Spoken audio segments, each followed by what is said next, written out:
All right. Welcome to another episode of Talent Grind Live featuring me, Michael Doran, and my good buddy, Alex Mann. Mr. Alex, how are you today?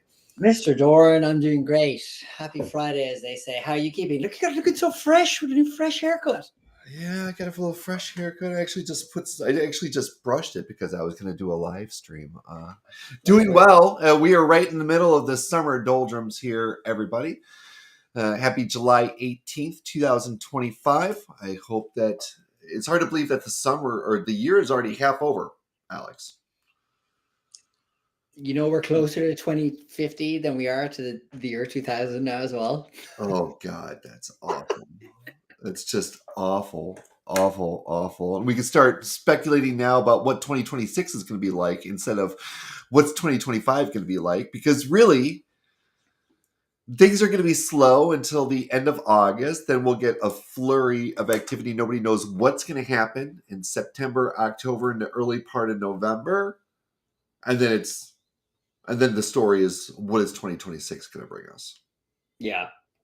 I mean, just AI, you know, this is like the meteorite that has hit the space, you know, like there's no two ways about it.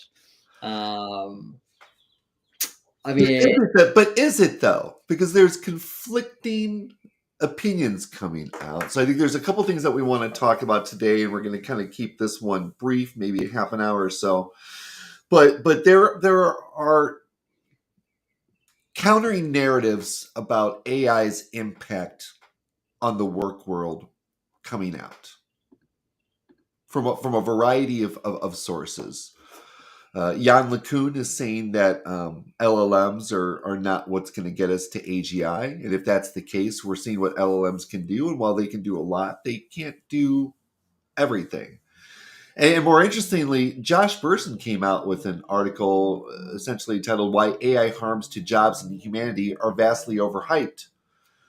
And essentially, the gist of it is that, yes, AI is great. Yes, AI is going to help out a lot, but agents are not at the point where you can just set them and forget them. Oh, man, has anybody tried to set up these agents? Like, like it is hard. It is hard. It's like, you know, what's the famous line from The Matrix, Morpheus, when he says, you know, there's a difference between knowing the path and walking the path.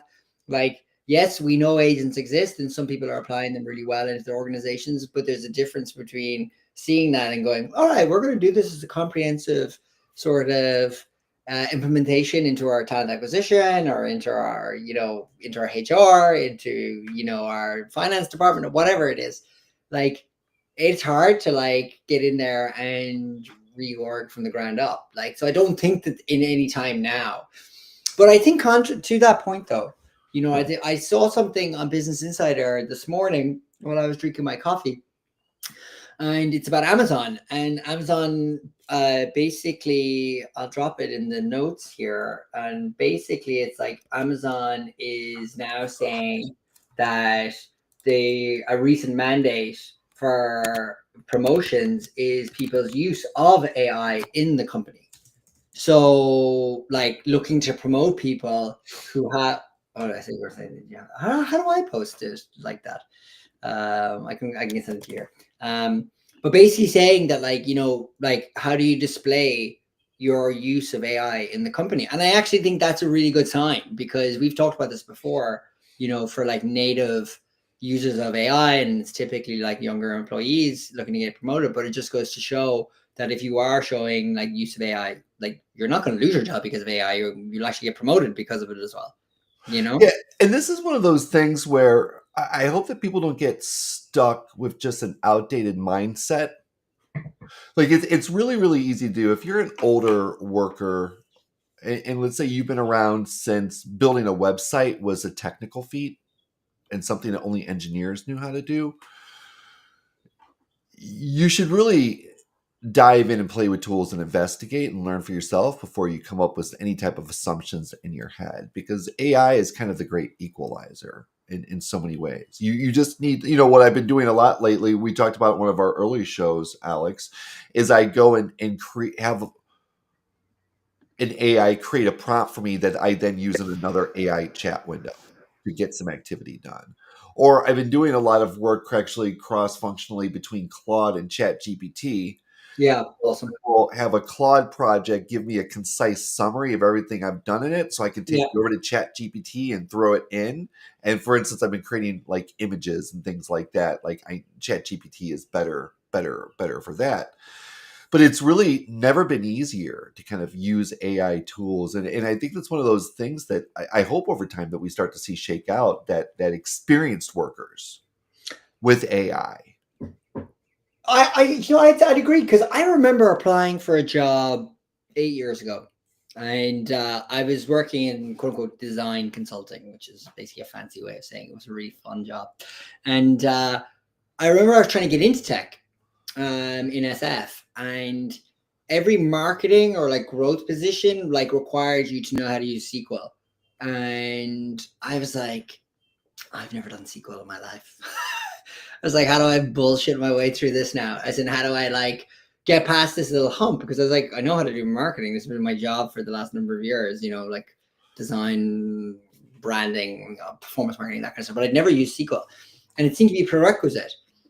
I have not seen SQL on a job spec since that time. Even if you did it, you could just have AI write the SQL. Well, this is the point. This is what I'm saying. As in, like, it went from SQL to like tools like Looker, where like SQL was like under the hood, Yeah. and then like that became a role of the data engineer to like create. And then it was like, here's your dashboard. And you're like, cool, got my dashboard, got what I need to like look at. And I think with something like AI, the same thing will happen, where it just like normalizes itself into like part of the job, to the point that like, what like knowing how to use it is a prerequisite now. Like we're just saying with Amazon for like promotions, Shopify say it I'm not even sure what the Shopify process is now, but like famously the founder put that tweet out that said basically they can't hire unless you can explain why you need a human being instead of AI. Totally, exactly. So like, I think this thing will shake out, as you say, but I'll give you an actual real example from myself recently. I wanted to figure out how to and I think this is actually kind of a funny insight. I don't know. I'm saying it's funny for myself, but I think it'll resonate with you. Like, I was like, I wanted to take a Notion table, so like a Google Sheet, and of ideas, and I wanted to send that into ChatGPT to then basically craft me a bunch of content on the ideas that I gave it. Yeah.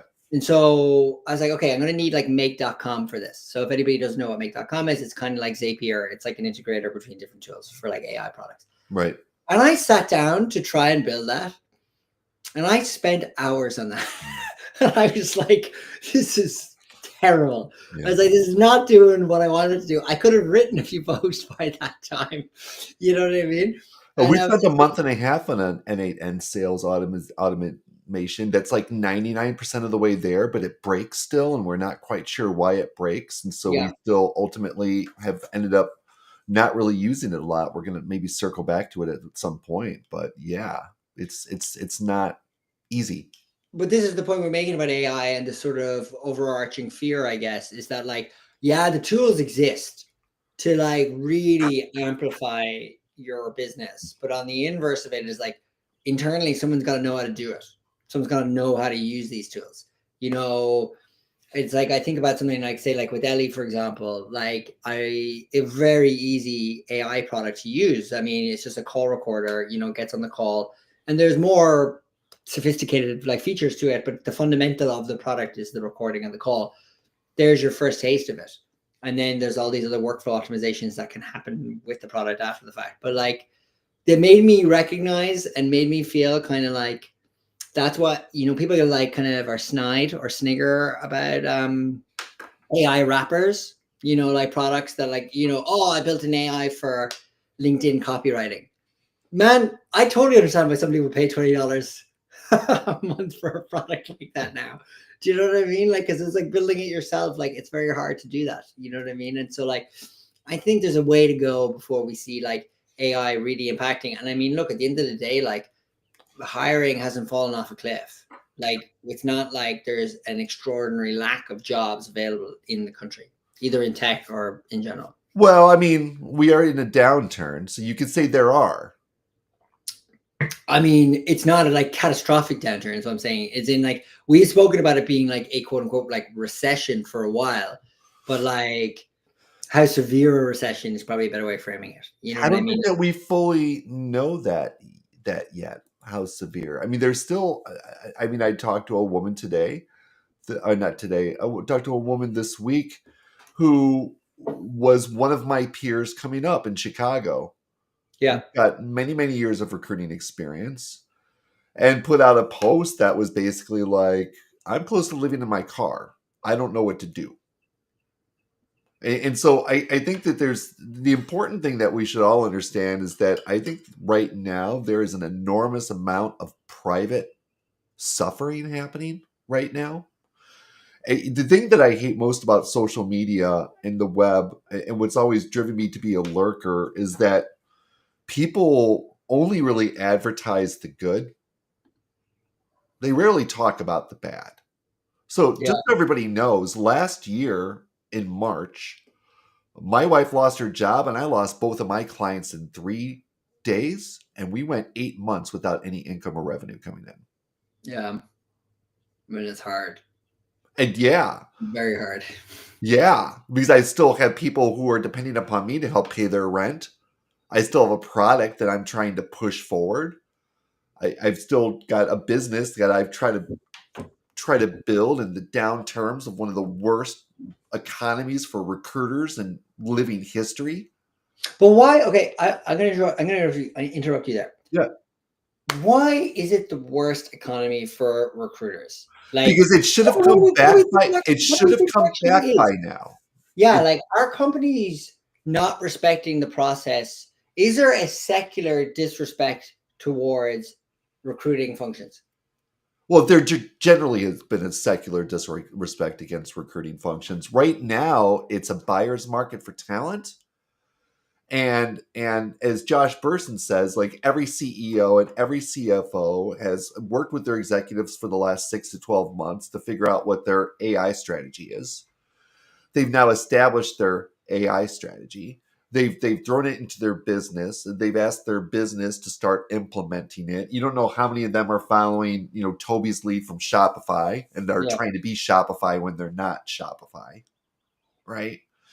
I would guess a lot of this has been done without an actual underlying audit or analysis of truly what are the tech capabilities and levels of our employees.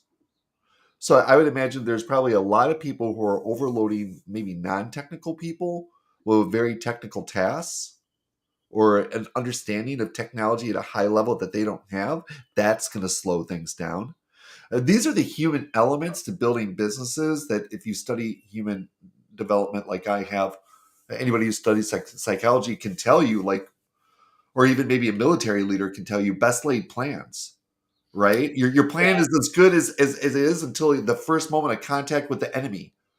And then there goes your plan, right? Like, and I think that's where we're living in right now, right? But companies we're not hiring, we're not firing. People have got a job. You need to be using AI. And by the way, we want a 30 to 40 to 50x improvement because AI is supposed to give this to us. So until we start getting this type of improvement, we're going to, the killings will continue until morale improves. Is it a question of like, yeah, like, I mean, it's interesting because like, we talked about this before, it being like an ROI department, how to justify the existence of the department. Like, you want to grow your business, you got to hire people, Yeah. but now there's a prevailing narrative that you don't have to hire people, that you have to like Toby. Well, you still need to hire people, but now you need to hire the people who are going to be AI experts that are going to have the maximum advantage to your business. It'll be a Yeah. force multiplier. And how the hell do you evaluate those people if you're not good at hiring in the first place? Well, this is exactly it. Like, it's kind of like looking for this sort of amorphous great person.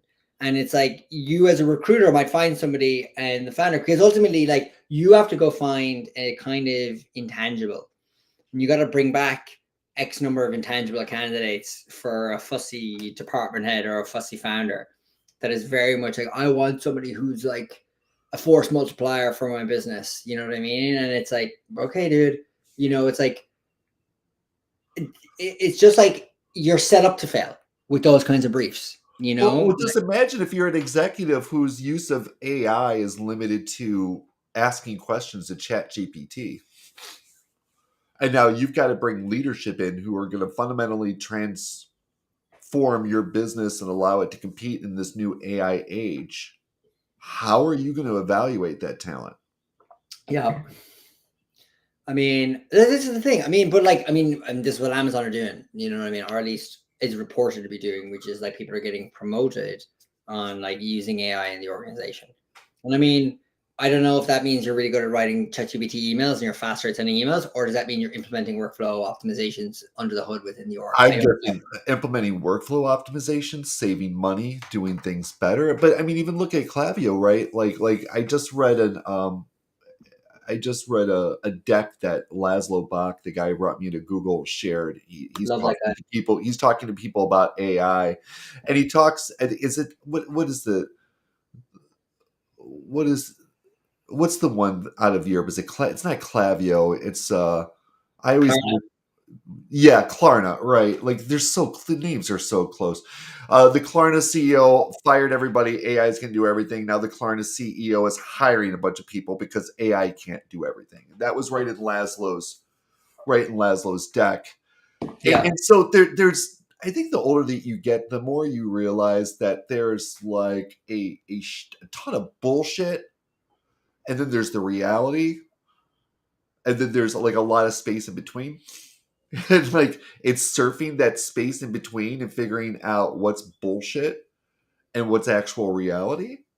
I think that's probably where the savvy advantage and arbitrage is right now for people who are just like, yeah, our competitors are they're chasing laying off 90% of this cost center in a business and having two people who maybe aren't even the best people. They're the people who kiss the boss who gets to fire everybody's asses, and they're the ones who get to stay around. Maybe not even the best people, though, right? And now all of a sudden, those people are going to be running this new AI optimized department. And were they really the best people in the first place? Like, and so there's so many factors like that that go up into building organizations that are going to happen to companies. Yeah. I think about this in the sense that, like, it's interesting you frame it this way, because is this a internet technology company bias view, in the sense that, like, if you're a supply chain management business based out of the Midwest and you employ 2,500 people, I don't know if they're taking the Shopify founders POV to heart, in the sense that, like, They're probably cutting staff. At this point, they're cutting staff, and they want to know what AI. Yeah, so there's kind of like a holding out. More than At this point, they know what AI is. They know AI is not leaving. They're wondering what AI can do for their business. They're not AI experts themselves. They're probably trying to use AI. It's interesting. Because I heard, I mean, it's just the topic du jour. And in I was listening to the Irish Independent podcast, which would obviously make it all the way to California, but it's based like the Irish newspaper. and they were talking about the impact of AI on jobs in Ireland. And one of the things I heard was that like Deloitte had cut their grad intake by a third. Yeah. So There's that's no what's recession. happening. They're You know what I saying mean? that It's our like labor the most market booming economy we've ever had. our labor market's going from a triangle to a diamond, is what they're saying.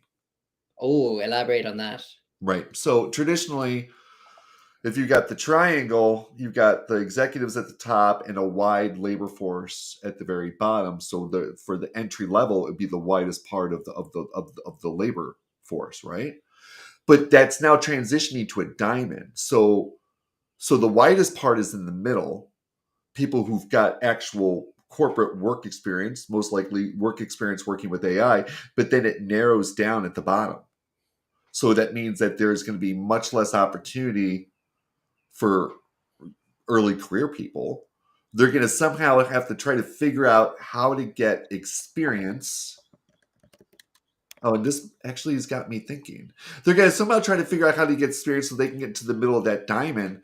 But ultimately, what I would posit, Alex, now that I'm thinking about it with my development hat on, is all the diamond is symbolizing is a temporary condition until the triangle gets bigger and widens back out. Yeah, like I mean, I think that's kind of it, isn't it? Like, I mean, Right? ultimately, the bottleneck at the bottom of the diamond, i.e., like where are all the entry level folks going to go? Like, what are they going That's an arbitrage opportunity Exactly. that should be enormously valuable. So Totally. you're telling me that you're gonna have a generation of talent who are underpaid, who are hungry, and who want to be utilized, like AI native. AI native. Like that smells like opportunity to me, Alex. Like we just maybe need some business leaders who've got capital and some balls. Yeah, it's Who are interesting. willing to make an investment and realize, like, okay, like we can take advantage of this.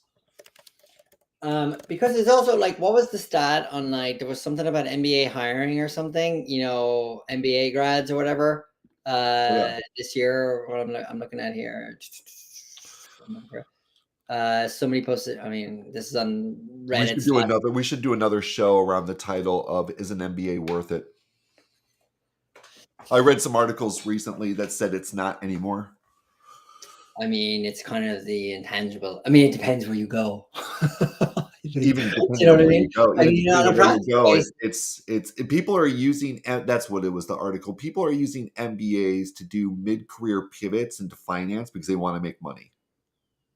yeah. I mean, that's exactly it, isn't it? Like, Yeah, but you they're know, saying you've that, got to pay the guts of 250 grand over 2 years to go to like MIT Sloan or something. but So, those MBA programs are optimizing for that, and so they're not delivering the traditional MBA education that you would have gotten in the 80s and 90s. Is I think what the positive yeah, but article you was. know, I would counter that and say, you know, Scott Galloway talks a lot about that, and talks about how he went to like he went to UCLA with like what 20% acceptance rate or something, and I have a now hard time listening to Scott Galloway as he well, he does this literally was talking about baby boomer bragging about how like he got into a college and it was dirt cheap and he had all these funding and all these people helping him and allowed him to establish this firm foundation that grew to his success, and it's like must have been nice. well, yeah, but like I mean, the broader point is that like that doesn't exist anymore. Like Yeah, because the rest of his cohorts destroyed it for everybody else. yeah, but like the broader point still stands that like the access to opportunity that he got doesn't exist anymore. So You know, you can almost posit, Alex, that our original statement, our original thesis of this webcast, which is that in the future there's going to be 10,000 more 100 to 1,000 person companies than there are today, and there's going to be a lot less bigger companies. That is going to be the end result of our current diamond-shaped labor force. I mean, there's no doubt about it. Where are they going to go?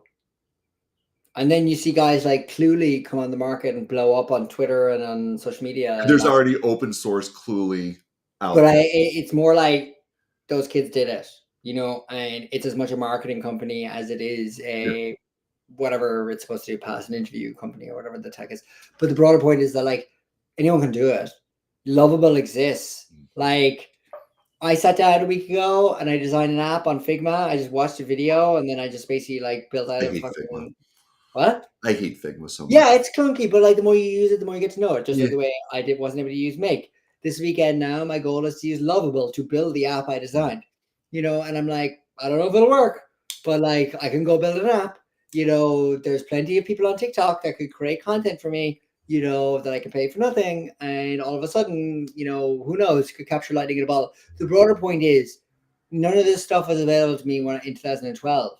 You know, like I remember like trying to set up a startup with my friend, and he was an engineer, and Oh, he it's was a hard. very good guy, but like, you know, you couldn't start a company without somebody who knew how to use engineering. You know what I mean? And it's like now you can. So the access to opportunity, like the gates have opened. So to that original thesis, which I think will be on both of our tombstones, will be that instead of like 1,000, 10,000 people companies, it's going to be 10,000, 1,000 people companies. And I think we can both swear by that. I mean, absolutely. We've got a big product update coming, and it's weird because, like, you know, I was updating my product roadmap the other day, and literally for 2 years, I had a full product roadmap that I had like no development going on because the economy's been bad. Like I mentioned, for a long time, I didn't have any money or revenue to pay for anybody to do any development. And over the last 2 months, 80% of that roadmap has been complete. That's awesome. It's crazy. And that's basically because my co-founder, who I identified very early as being a technical savant, has now leveled himself up to being a full stack engineer using AI. I bought him a Cursor Ultra, $200 a month. $200 a month. $200 a month this month for Cursor Ultra, and it's fucking amazing. Like a lot of people are gonna freak out when they see what we drop. Like a lot of people are gonna freak out. You know what? I learned something new. You know, I often kind of make a joke. Is it a feature or is it a platform? Well, I got a new one for you. Is it a node function? Or is it a node function or is it a feature or is it a platform? Because with what we have now, we've updated our workflows to essentially be N8N like. And when you start talking about adding in something, let's say like machine learning AI sourcing, that's not even a feature anymore. It's a node function. That's fair. Right? So something like find them or seek out. Yeah. It's not even a feature anymore. Well, I guess they're a series of features put together into a product, but like their core functionality, machine learning sourcing, it's a node function. Interesting. It's a node function. It's a box that you put in our workflow now that does that for you and delivers it to you the way you want it to be delivered. Do you want these results all at once? Do you want these results put into your bucket 50 at a time every single day? How do you want this? And when you tie your system into an MCP server, it essentially means that now you can source on Claude or ChatGPT and have everything go right into whatever platform you decide that you're going to be using for your outreach and engagement. But that's cool. And I mean, like, that's what people want. You know what I mean? I just think, like, you know, one of the things about like AI in general, and not to labor at this point, and I think about this a lot as somebody who's in this space as well. It's like people can't, the perception of what AI can do cannot be realized by someone until they see it for themselves. Yeah. You know, like you could not explain to people it's very easy to say to somebody, oh, workflow optimization. Cool, bro. You know what I mean? Versus like showing them and being like, this is your job and this is your job with AI now. Yeah. And until people are in it, yeah, like in the past, your job was to empty all the boxes out of that truck. That means you're going to be spending the next 2 hours in that truck sweating your ass off. 2025. you're going to be using an iPad while a robot Well, unloads that that's exactly truck. it.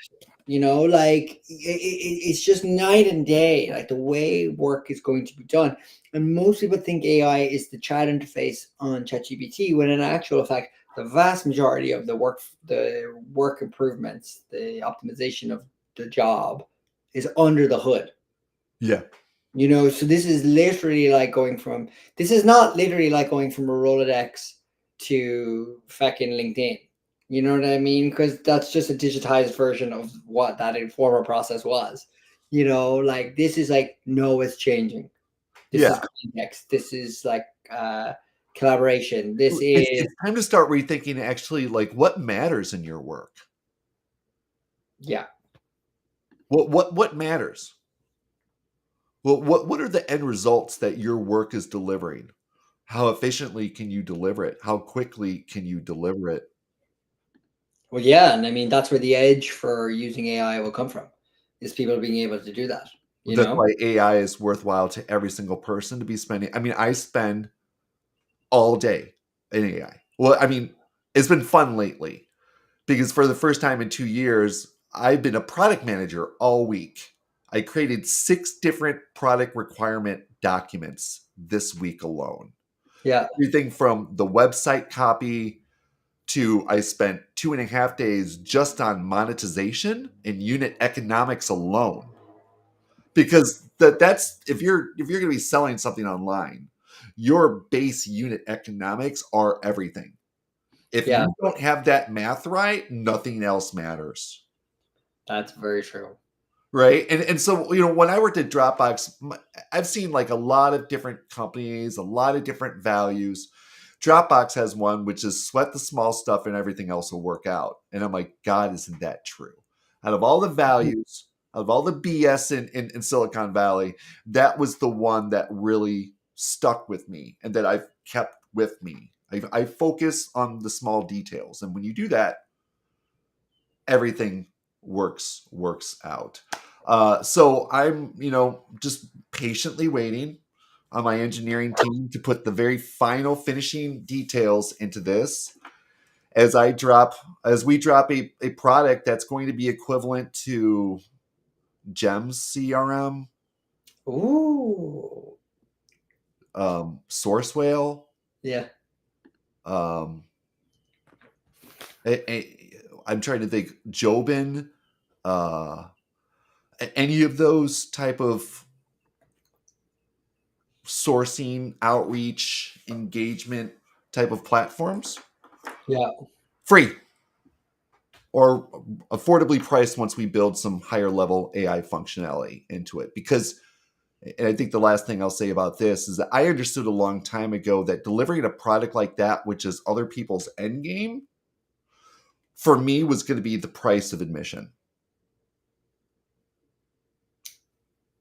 I don't necessarily understand what you're getting at, but like, you For, mean for me, like, for me to compete without VC money, I without a see. big network, without a big name, without anything, the initial product that I deliver needs to be equivalent to what others are spending, charging people $100 a month for.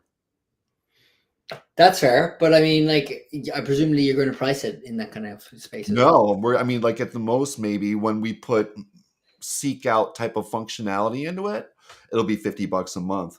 But the thing is that this is where we're starting because we have a roadmap for enterprise products and for advanced features in this product and for other areas that we can Yeah, go around 4 to 5 different monetization channels that's just starting to be developed right now. that's So, awesome. I think the sooner you get into people's hands and get recruiters using it. trust me, man. Trust me, dude. Like you especially, I can't wait for you because as a marketer, you're going to be like, oh, I can do something with this. Yeah, I'm super curious. Just Yeah, you're like, I log can in do and something with poke this. around. But it's been the result of 3, almost 4 years of painstaking work, really trying to figure out exactly what it is we're trying to make, dog fooding certain elements in it.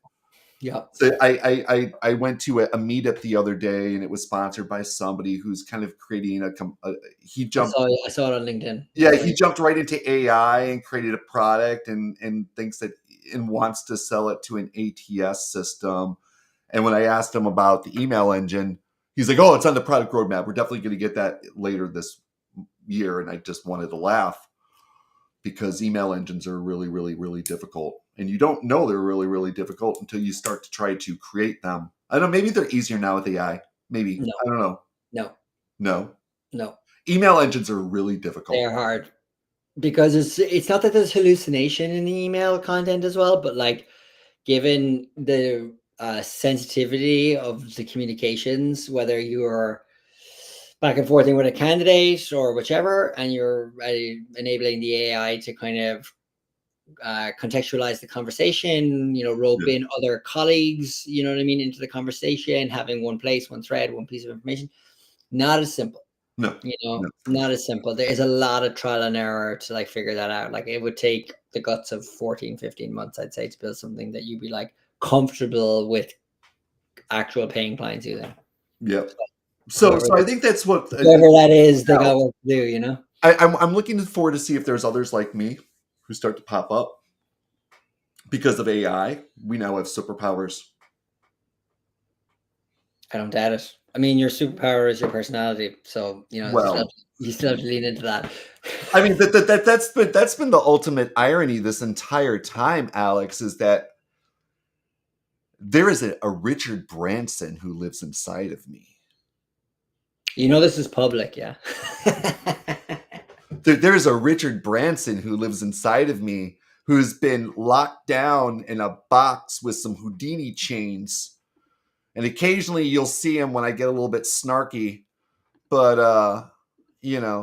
has not really let him off the chain as of yet, and that will hopefully be coming soon. So I think in general we could start to wrap this up a little bit. I would say everybody to enjoy your summer.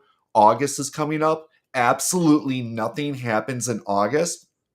I bet you will see maybe Alex and I twice in August if we'll be lucky. Everybody goes on vacation in August. Very, very little gets done. I'll be working because my kids go back to school in a week, so they'll be in school in August, and I might as well as work. Do want to send one quick shout out. Congratulations to Substack. They just closed $100 million round C of funding yesterday. It's nuts. Absolutely nuts. And I think the final thing I'll say this: if you're going to cheat on your wife and go to a Coldplay concert, oh God. Honestly, I literally can't. Before this call, I had a phone call with somebody, and we were literally talking about how glorious all the memes were, like how it's just taken over Twitter, and all the replies on the tweets. It just gave me hope for Twitter that there's still, or X, that there's still some good left. Blue sky. Twitter's dead. But yeah, if you're going to be cheating on your wife at a concert, maybe just I don't know. Just don't do it. Just don't do it. Just don't do it. Be a good person and don't do that. Yeah, just be a good person and don't do that. I don't have anything to say, but I don't even know. That's just left me at a loss for words. Really a pleasure as always, Alex. It's great to catch up with you. I'm looking forward to showing you what we've built. I appreciate your time. Thank you to all of us for joining us for a very quick Talent Grind Live. I know we've been infrequent with these. Alex is busy. He just started a new job. I am busy. We're bringing a product to the market, but we will try to jump on and update you as things change.